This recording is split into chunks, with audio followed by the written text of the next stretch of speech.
80이 넘으신 어느 권사님의 간증입니다.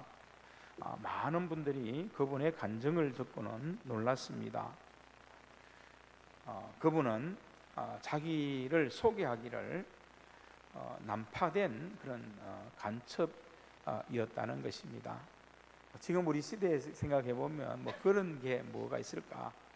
이념이나 이런 뭐 갈등 때문에 뭐 논란이 있을지 모르지만 예전에는 그런 난파된 간첩이 실제로 있었던 것을 우리가 알 수 있습니다.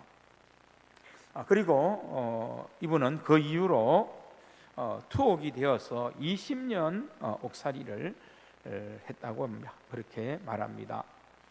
그리고 이제 가출옥을 했는데 그때 어느 분의 전도로 예수님을 믿기 시작했던 것입니다. 그리고 지금은 이제 80이 넘으신 권사님이십니다. 그분의 간증이 이렇습니다. 자기는 예수님을 믿고 난 후에 그동안 자기의 모든 죄를 다 용서받고 구원받았다고 생각하고 살아왔었다는 것입니다. 그런데 어느 날 이제 교회 부흥회에 참석을 했는데 거기서 그분이 굉장히 이제 강조했는가 봐요. 예수님을 진심으로 영접해야 됩니다. 그리고 죄에 대해서 분명히 고백해야 됩니다. 십자가의 은혜를 바로 알아야 됩니다. 이렇게 설교하시면서 예수님, 십자가의 예수님을 분명히 정확하게 바라봐야 된다는 그 설교를 아마 굉장히 깊게 또 은혜롭게 이렇게 설교를 전하셨던 것 같습니다. 그래서 그날 정말 그 예수님을 다시 깊이 바라보면서 큰 은혜를 받았다는 것입니다. 그런데 문제가 생겼습니다.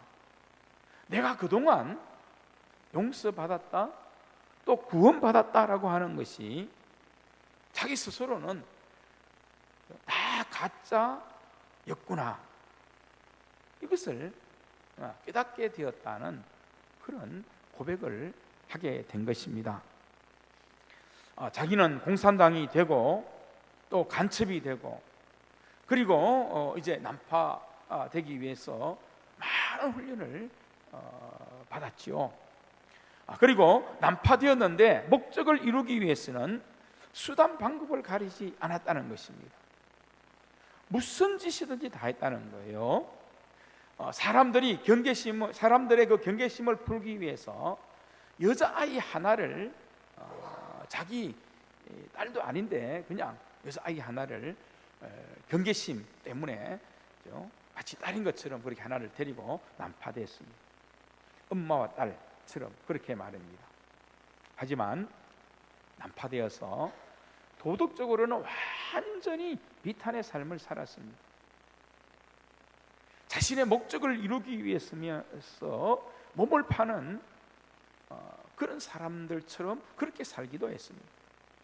정말 생각도 하기 싫은 만큼 그런 수치스러운 삶을 직접 그렇게 살았다는 것입니다.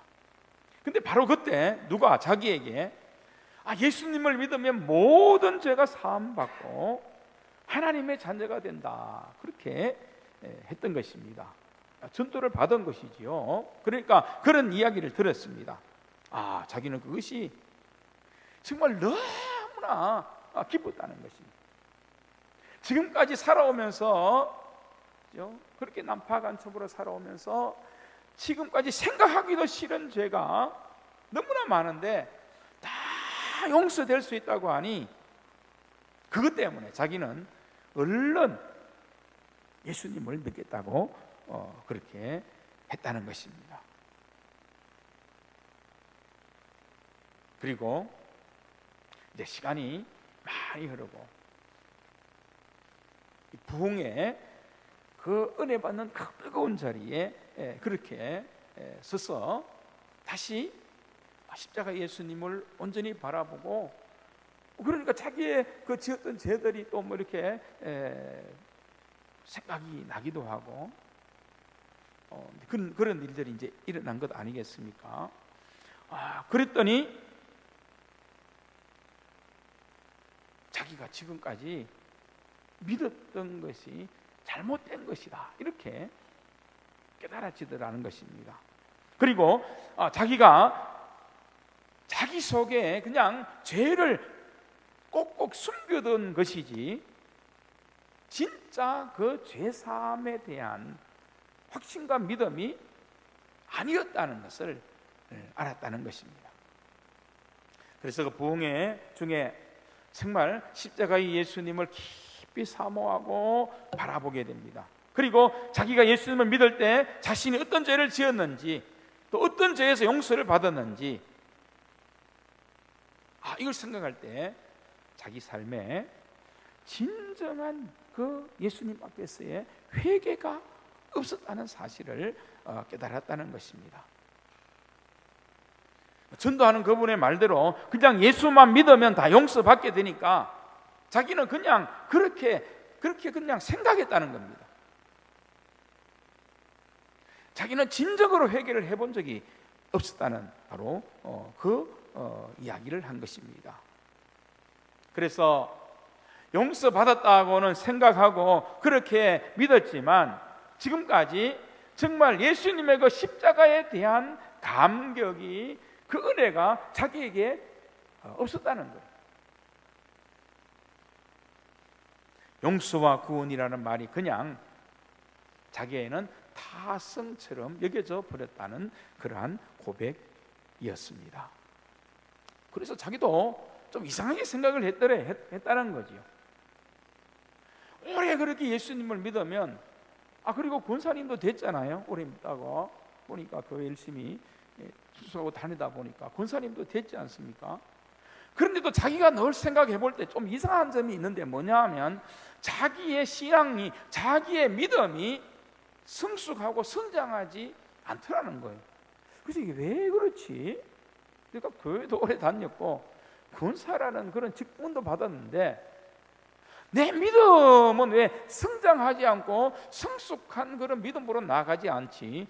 하여튼 그 성경에서 말씀하시는 그런 믿음의 깊은 자리로 나아가지 않으니까 자기도 그런 마음이 이상하게 느껴지는 면도 있었다는 거죠. 그런데 그 부흥회를 통해서 십자가의 예수님을 바라보면서 비로소 깨닫게 되었다는 것입니다. 그 죄가 얼마나 무서운지, 또 예수님의 십자가의 능력이 얼마나 놀라운지를 비로소 깨닫게 되었느라 그렇게 고백을 했다는 것입니다. 그러면서 교인들에게 울먹이면서 말합니다. 여러분, 어떤 경우에도 성령님을 거역하지 마세요. 예수님을 온전히 마음에 영접해서 나의 주님으로, 나의 왕으로 분명히 모셔드리세요.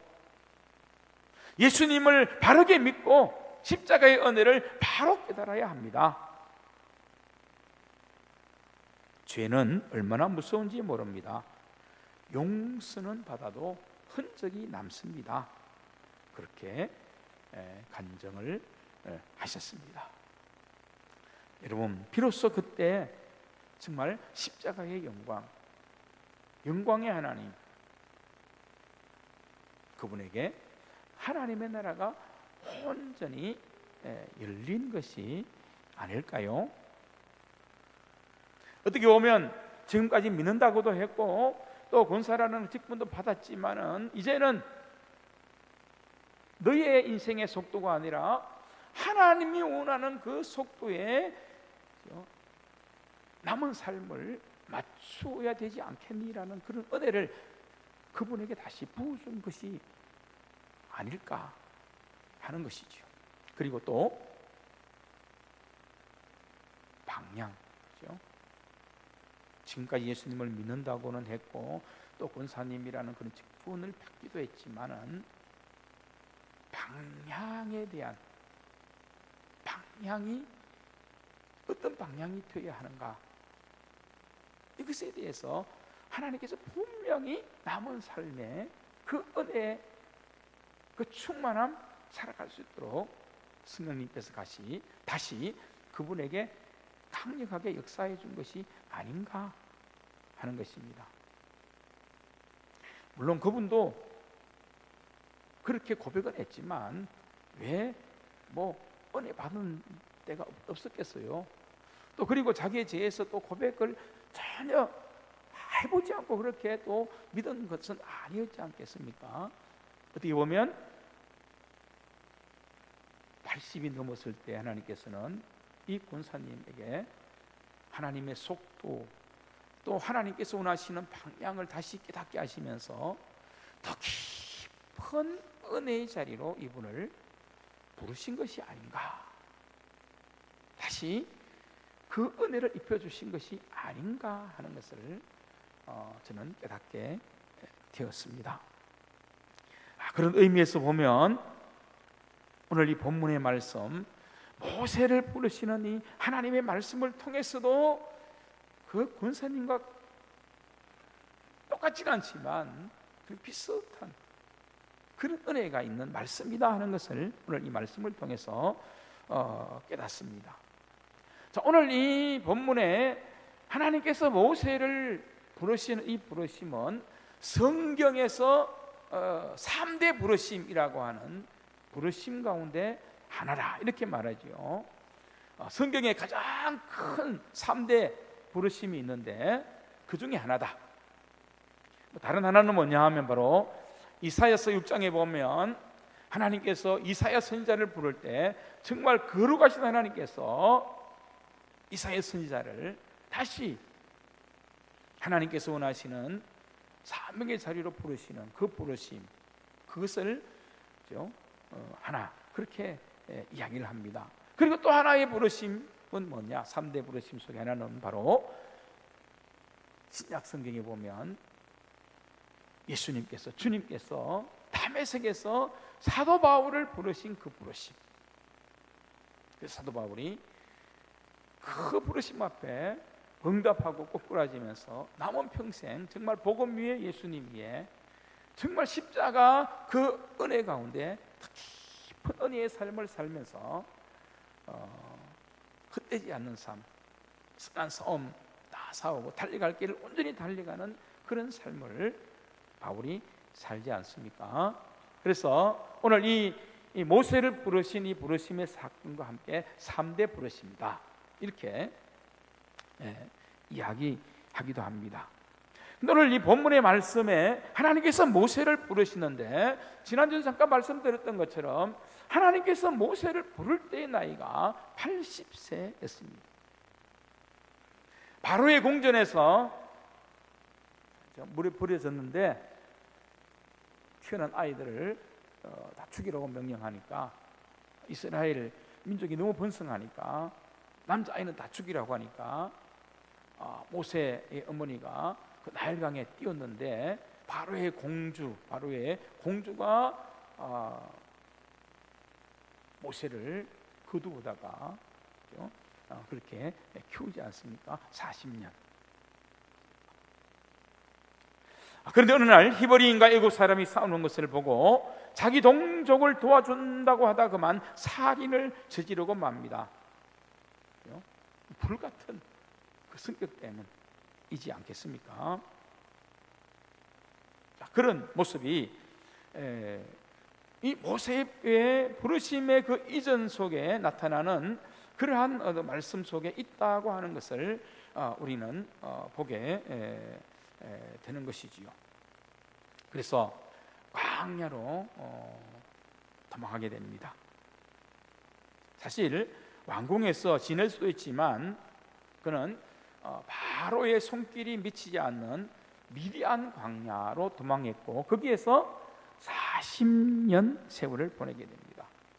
그리고 광야의 모세는 미디안에서 했던 일이 장인 이드로의 양을 치는 일이었죠. 물론 그 일이 하찮은 것이다, 그거 문제가 결코 아닙니다. 그가 지금까지 배우고 힘써왔던 모든 삶이 부인되는 삶이 바로 그 광야의 삶이지 않습니까? 그래도 그는 버려진 강물에 버려진 아이였지만은 바로의 공주의 딸을 통해서 궁중에서 그 궁궐에서 사는 그런 사람이었지 않습니까? 하나님의 놀라운 섭리가 이제 그 가운데 있다 하는 것을 알 수 있습니다.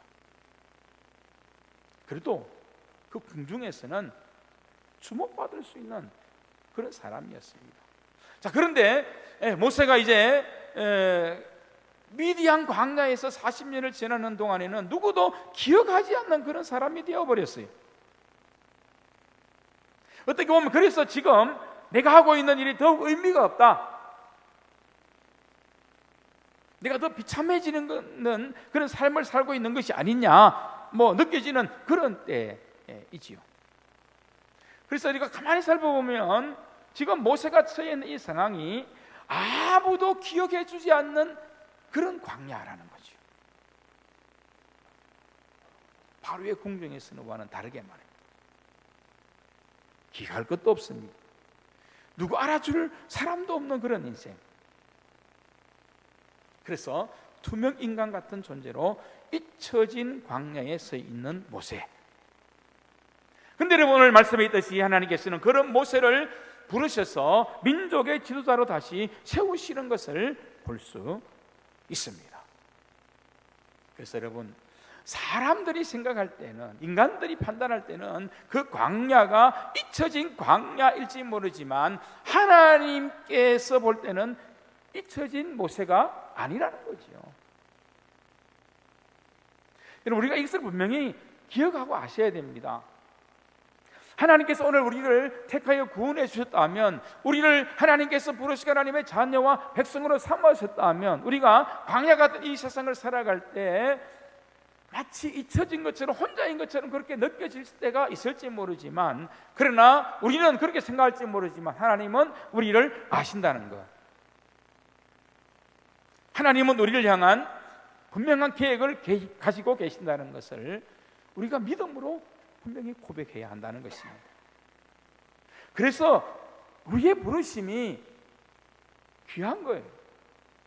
하나님께서 모세를 부르신 그 부르심만 귀한 것이 아니라 오늘 저와 여러분을 하나님의 자녀로 부르심이 그래서 소중한 은혜입니다. 모세의 부르심과 저와 여러분을 부르심이 결코 다르지 않다. 지난번에도 로마서를 할 때도 하나님의 시간을 설명하면서 충분히 이 말씀을 설명을 드렸으니 어느 정도는 조금은 받아들이지 못하고 이해하지 못하는 부분이 있는지 모르지만 그래도 어느 정도는 그렇구나, 고개를 끄덕일 수는 있다고 그렇게 봅니다.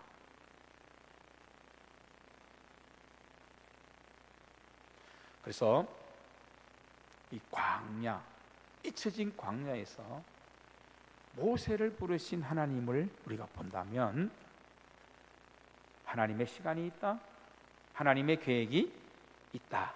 항상 여러분 그렇게 분명히 믿고 확신해야 됩니다.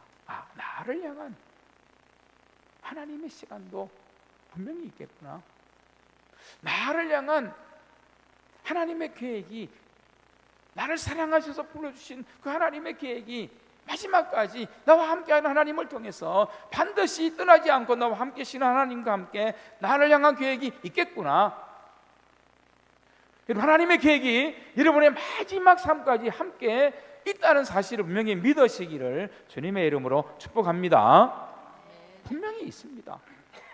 그 놓지 않아야 돼요. 자, 40년 미디안 광야에서 양을 치던 모세를 하나님께 부르셨지 않습니까? 자, 그때 모세의 심정이 어땠을 것 같습니까? 오늘 하나님께서 모세야 모세야 부르십니다. 막 떨기나무에 불이 붙고 불이 꺼지지 않고 말이지, 하나님의 불이니까 그렇게 모세를 부르시는데, 그 부르심이 우리의 부르심이기도 한데, 근데 이 모세가 이 하나님의 이 부르심 앞에 그 마음이 어땠을까? 정말 이제라도 나를 불러주시니 이렇게 여러분 감격하면서 울컥했을까요? 저는 그 마음보다도 약간은 반대, 원망의 마음이 더 많았을 것 같은 그런 생각이 느껴집니다. 하나님, 나를 40년 그것도 넘어서 광야 40년을 또 지나면서 나이 80에 하나님, 이건 좀 어떻게 보면 너무 하신 것 아닌가요? 이렇게 느낄 수 있는 거지요. 자, 오늘 본문 3장 10절 11절 한번 같이 읽도록 하겠습니다. 3장 10절 11절 함께 읽겠습니다. 시작. 이제 내가 너를 바로에게 보내어 너에게 내 백성 이스라엘 자손을 애굽에서 인도하여 내게 하리라. 모세가 하나님께 아뢰되 내가 누구이기에 바로에게 가며 이스라엘 자손을 애굽에서 인도하여 내리까. 아멘. 하나님께서 이스라엘 백성의 그 압제 학대당하는 것을 다 보고 계셨다고 말씀하지 않습니까? 근데 오늘 본문에 이 모세는 자신의 부르시며 이런 사명을 위해서 이런 부르심 앞에서 순종하며 가라고 했는데 약간 오늘 특히 11절 말씀에 보면 그렇게 말씀하지요. 내가 누구이기에 바로에게 갈 수 있습니다. 그리고 이스라엘 자손을 애굽에서 내가 어떻게 인도해 낼 수 있을까요? 감격하기보다는 오히려 흔쾌히 응하지 않는 그런 모습이지 않습니까?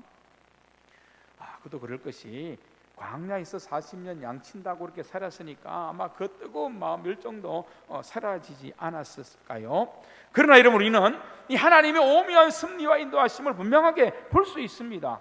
어떤 모습입니까? 자기 힘, 자기 욕망, 자기 안에 있는 그런 어떤 이기심적인 그런 어떤 마음들, 하나님께서 보실 때에 깎아내야 되고 또 하나님께서 보실 때에 다듬어져야 될 그런 부분들이 너무나 많기 때문에 하나님께서 어떻게 보면 이 기간 동안 하나님께서 준비하시면서 더 내려놓게 하신 것이다 하는 것을 깨달을 수 있는 것 아니겠습니까? 더 다듬으시고 만드시기 위해 80이 되어 내 힘으로, 내 지식으로, 내 능력으로 하나님, 나는 무엇을 할 수 있습니까? 근데 우리가 12절 말씀에 보면 하나님께서 말씀하시잖아요. 이 12절 우리가 한번 같이 읽겠습니다. 12절 말씀입니다. 시작. 하나님이 이르시되 내가 반드시 너와 함께 있으리라. 내가 그 백성을 애굽에서 인도하여 낸 후에 너희가 이 산에서 하나님을 섬기리니 이것이 내가 너를 보낸 증거니라. 아멘. 무슨 말씀입니까?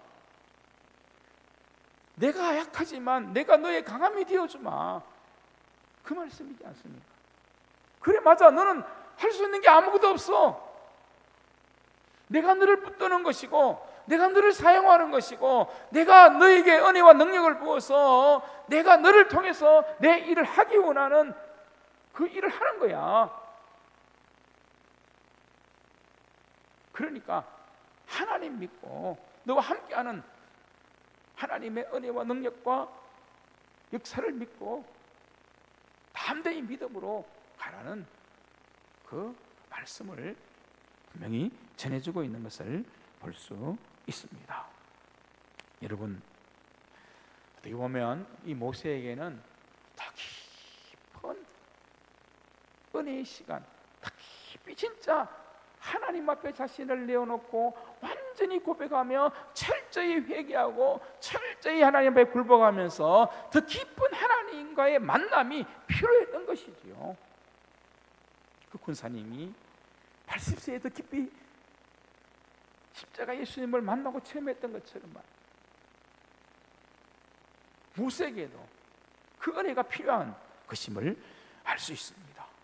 그래서 하나님께서는 정말 하나님의 시간 속에서 인내하시며 더 깊은 은혜를 모세에게 부어주시는 것을 오늘 말씀을 통해서 우리는 볼 수 있습니다. 왜냐하면요, 우리가 하나님의 사람으로 하나님이 기뻐하는 믿음을 가지고 사명을 위해 하나님 주신 그런 하나님의 자녀의 삶을 정말 온전히 살기를 원한다면 우리에게 필요한 것이 무엇이겠습니까? 더욱 간절하게, 더욱 진심으로 하나님을 만나는 은혜가 날마다 우리에게 체험되어져야 한다는 것을 말씀하는 겁니다.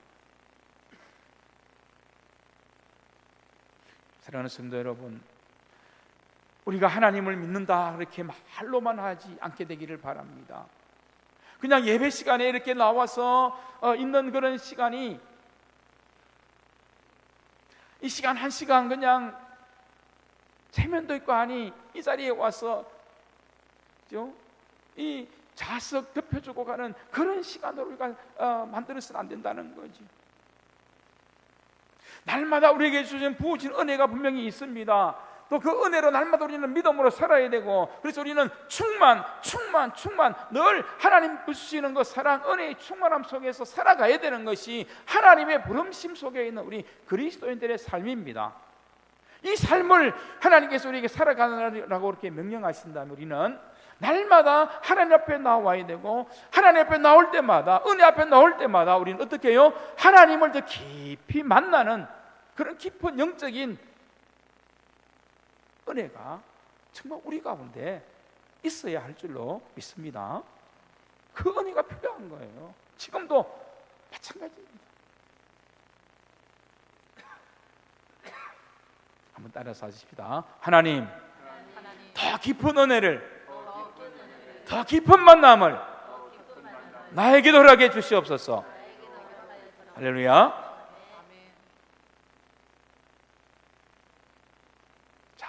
이 은혜가 오늘도 분명히 우리에게 넘쳐야 된다.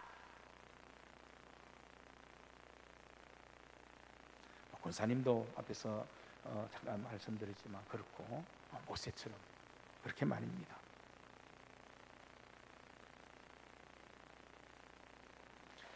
그리고 오늘 5절 말씀 5절 말씀 우리 한번 같이 읽겠습니다. 시작.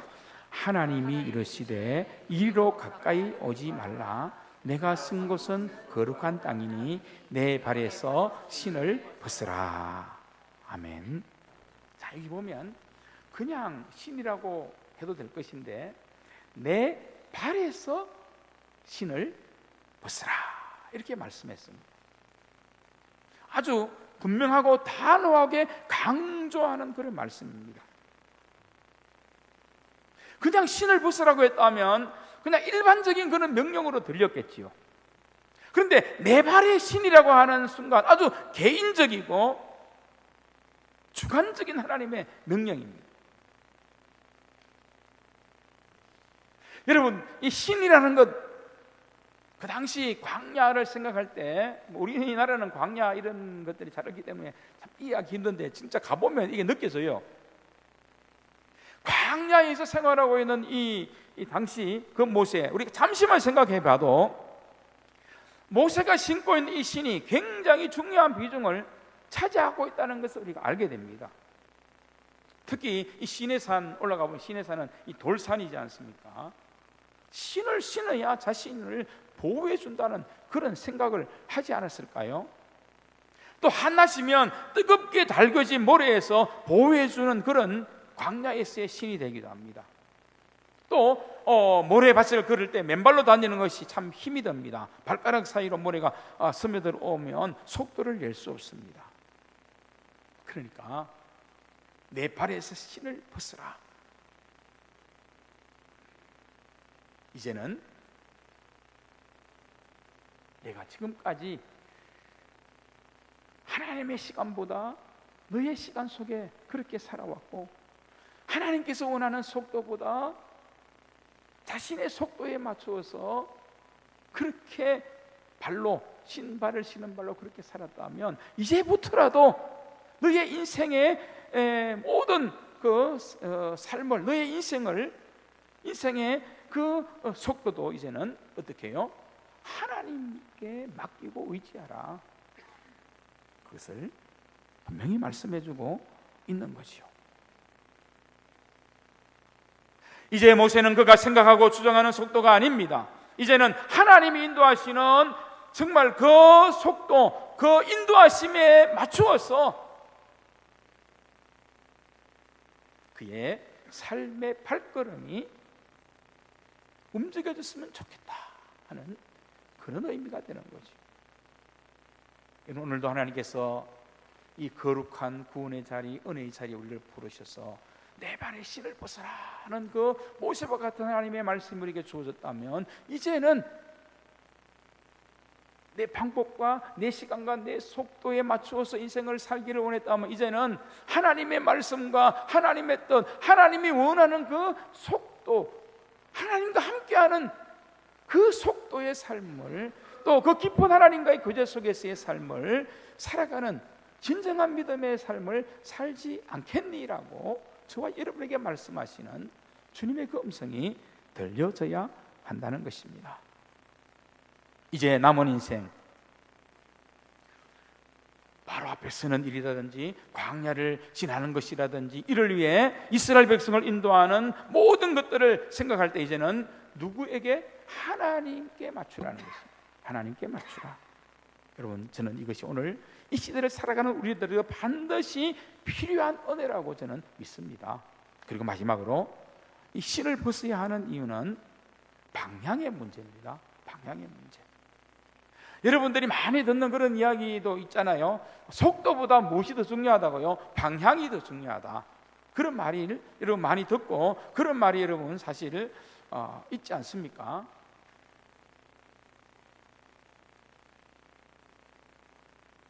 자, 모세와 이스라엘에게 지금 필요한 것은 이제는 무엇입니까? 방향입니다. 방향입니다. 그래서 오늘 신을 벗으라 그렇게 말씀하시는 이 구절을 보면 이렇게 말씀합니다.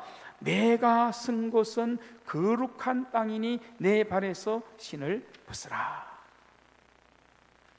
여기에 모세에게 거룩함과 연결을 시키는 그 말씀을 던져주는 것을 볼 수 있습니다.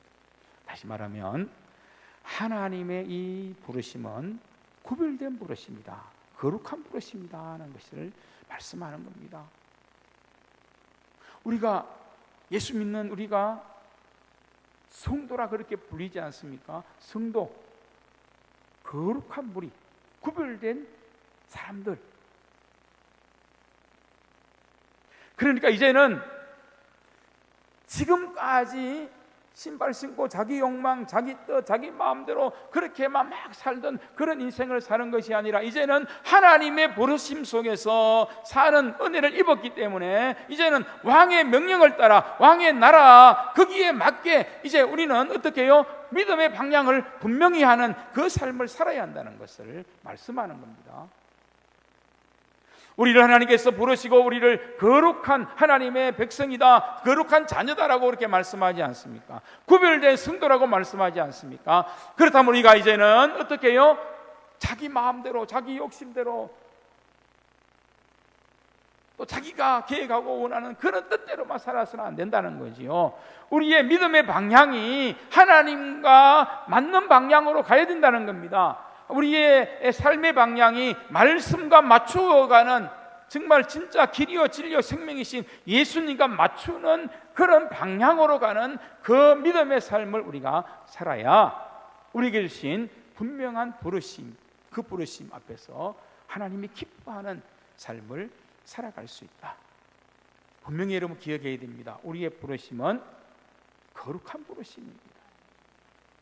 우리를 거룩한 그 부르심 속에 두기 위해서 하나님께서 어떤 일을 행하셨습니까? 구약의 말씀을 이루시기 위한 말씀이기도 하지만 어떤 일을 행하셨습니까? 하나님이신 그분, 하나님의 독생자이신 그 아들 예수 그리스도를 우리에게 내어주셔서 우리를 위해 십자가에 대신 돌아가시게 했지 않습니까? 오늘 히브리서에서 우리가 봤습니다마는 예수님의 그 몸이 찢어진 것 같다 이렇게 표현해 있지 않습니까? 우리를 거룩하게 하시기 위해, 우리를 거룩한 성도로, 구별된 성도로 그 부르신 가운데 있게 하기 위해 예수님 그분이 이 땅에 오셔야 되었고, 하나님이신 그분, 하나님의 아들이신 그분이 우리의 죄를 위해서 십자가에서 우리를 대신해서 속죄 제물이 되셔야 했다는 것이지 않습니까? 우리를 거룩하시기, 거룩한 구별된 땅에 세우시기 위해, 구별된 그 부르심에 우리를 있게 하시기 위해. 자, 그렇다면 신을 벗으라는 이 말씀의 의미 속의 소리가 들어야 될 것은 분명하다고 생각합니다. 아, 맞아, 이제는 거룩한 성도의, 구별된 성도의 삶을 사는 것이 우리의 부르심이구나. 이 믿음 가져야 됩니다. 자, 이 믿음을 온전히 가질 때 하나님의 부르심에는 절대 우리 찬양한 것처럼 후회하심이나 잘못된 것이나 부족한 것이 없다고 했지 않습니까? 오늘 저와 여러분이 바르게 이 믿음 가운데 보세처럼 응답하며 나아간다면 남은 우리의 모든 삶이 하나님의 부르심 앞에서 온전히 합당한 삶을 살고, 또 우리의 믿음으로 하나님께 영광을 돌리는 분명한 부르심에 합당한 거룩한 성도, 거룩한 하나님의 백성다운 삶으로 영광을 돌리는 우리의 모든 믿음이 되고 삶이 될 줄로 믿습니다. 이 은혜가 모세에게 부어졌던 것처럼 더 깊이 정말 오늘 우리에게도 저는 부어져야 할 때, 악한 시대 마지막 때가 가까워질 거기 때문에 더 이 은혜가 부어져야 할 때가 바로 지금이다. 여러분, 이 말씀 다시 한번 깊이 마음에 새기면서 정말 믿음과 순종으로 분명한 하나님의 부르심 앞에 응답하게 되기를 바랍니다. 그리고 믿음과 순종, 그 사명을 다 할 수 있는 오늘 이 부르심 앞에 서 있는 모세와 같은 그런 하나님의 부르심에 응답하는 저와 여러분 될 수 있기를 주님의 이름으로 축복합니다. 기도하겠습니다.